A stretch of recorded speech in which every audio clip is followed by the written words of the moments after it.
It's a quiet day at the fire lookout. Let's clean the Osborne Firefinder.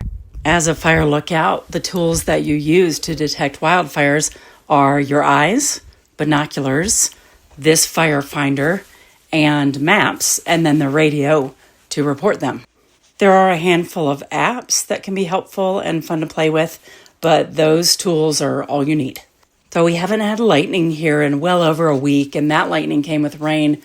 So today's pretty quiet, pretty warm, pretty still. I was just hanging out, doing a little bit of carving and working on the coloring book.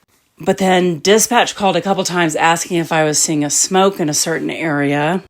Spoiler alert, no smokes. It was just dust and dust devils in the recent burn scars.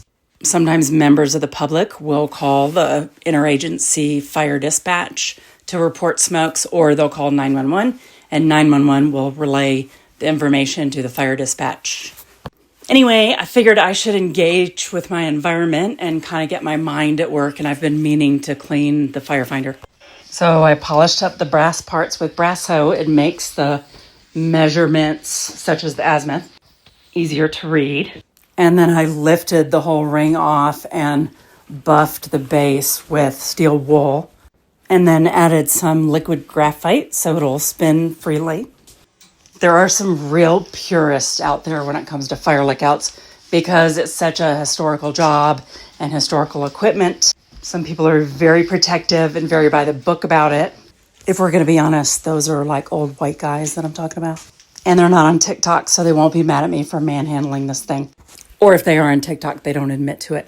Anyway, you can see here, there's 2 tracks, so you can pick up the firefinder and move it from one track to the other. If you're, say, looking at a smoke and the window pane is in the way, one could level it, but I don't. Next is replacing the horsehair sights.